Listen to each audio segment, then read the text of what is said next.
നമസ്കാരം. ഇന്ന് പറയുന്നത് നമ്മൾ സാധാരണയായിട്ട് ഒ പിയിൽ കേൾക്കുന്നൊരു ചോദ്യമാണ്. എസ്പെഷ്യലി ആർത്രൈറ്റിസ് ഉള്ള ഒരു 25-30 വയസ്സുള്ള പിള്ളേർ വന്ന് ചോദിക്കുകയാണ്, ഡോക്ടറെ 2 കഴിക്കാവോ?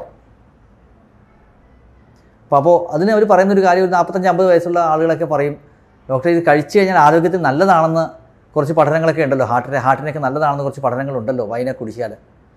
അപ്പോൾ ഇപ്പോഴത്തെ ഒരു എന്താണ് അതിൻ്റെ സത്യാവസ്ഥ?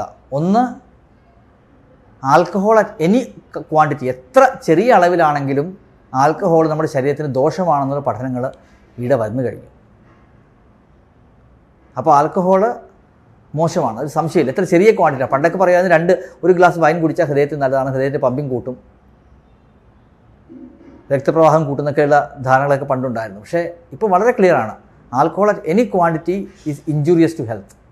അതുകൊണ്ട് എന്ത് വില കൊടുത്തും ആൽക്കഹോൾ അവോയ്ഡ് ചെയ്യുന്നത് തന്നെയാണ് എപ്പോഴും നല്ലത്. 2, ഈ പലപ്പോഴും ആർത്രൈറ്റിസ് ഉള്ള പേഷ്യൻസ്, എസ്പെഷ്യലി ഗൗട്ടുള്ള പേഷ്യൻസിന് ഗൗട്ട്, അതായത് യൂറിക് ആസിഡ് കൂടി വരുന്ന ആർത്രൈറ്റിസ് ആണല്ലോ ഗൗട്ട്. അപ്പോൾ യൂറിക് ആസിഡ് കൂടി നിൽക്കുന്ന ആളുകൾക്ക് ആൽക്കഹോൾ ഒരു തരത്തിലും കഴിക്കാൻ പാടില്ല. അവർ കഴിച്ചു കഴിഞ്ഞാൽ എന്ത് പറ്റും? അസുഖം ഭയങ്കരമായിട്ട് കൂടും. അതുപോലെ പല ആർത്രൈറ്റിസിനും നമ്മൾ യൂസ് ചെയ്യുന്ന മെഡിസിനാണ്, ഓട്ടോഇമ്യൂൺ ഡിസീസിന് യൂസ് ചെയ്യുന്ന മെഡിസിൻ മെത്തോട്രെക്സേറ്റ് അല്ലെങ്കിൽ ലെഫ്ലൂണമൈഡ്. ഇങ്ങനെയുള്ള മരുന്നുകൾ യൂസ് ചെയ്യുമ്പോൾ ആൽക്കഹോൾ അതിൻ്റെ കൂടെ കഴിച്ചു കഴിഞ്ഞാൽ ലിവർ ഡാമേജ് ഉണ്ടാകാനുള്ള സാധ്യത വളരെ കൂടുതലാണ്. ആ പറഞ്ഞു വന്ന എന്താണ്?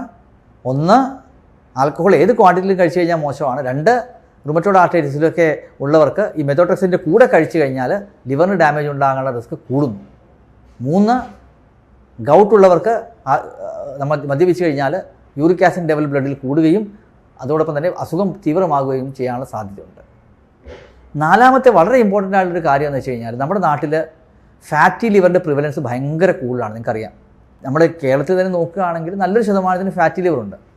പക്ഷേ വാദമുള്ളവർക്ക് അതിനേക്കാളും കൂടുതലാണ്. അതായത് സാധാരണ 30% ഉണ്ടെങ്കിൽ ഈ വാതരോഗമുള്ളവർ 40-45% ആളുകൾക്ക് ഫാറ്റി ലിവർ പോലെയുള്ള പ്രശ്നങ്ങളുണ്ട്. അങ്ങനെ വന്നു കഴിയുമ്പോൾ അവർക്ക് ഈ മദ്യപാനം കൂടി ചെയ്ത് കഴിയുമ്പോൾ എന്ത് പറ്റും?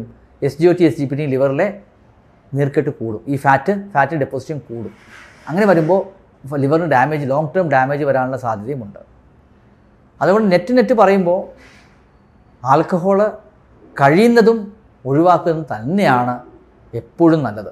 പിന്നെ ഒരു ഒക്കേഷന് വല്ലപ്പോഴും ആണ്ടിന് സംക്രാന്തിക്ക് ഒരു പെഗ് കുടിച്ചു കഴിഞ്ഞാൽ ഈ റുമറ്റോയ്ഡ് ആർത്രൈറ്റിസിനൊന്നും വലിയ പ്രശ്നം ഉണ്ടാകില്ല. പക്ഷേ പലപ്പോഴും നമ്മുടെ നാട്ടിൽ നമുക്കറിയാം, കുടിച്ചു തുടങ്ങിയാൽ കൺട്രോൾ ചെയ്യാൻ ആൾക്കാർക്ക് അറിയില്ല. പണ്ട് കാലത്തുള്ള 1-2 പെഗ് കഴിച്ചാൽ നമുക്ക് ആഴ്ചയിൽ കഴിച്ചു കഴിഞ്ഞാൽ ആരോഗ്യത്തിന് നല്ലതാണെന്നുള്ള കൺസെപ്റ്റ് ഇപ്പോൾ ശാസ്ത്രലോകം തെറ്റാണെന്ന് പല പഠനങ്ങളിലൂടെയും തെളിയിച്ചിട്ടുണ്ട്. അതുകൊണ്ട് കഴിയുന്നതും മദ്യപാനം ഒഴിവാക്കുക.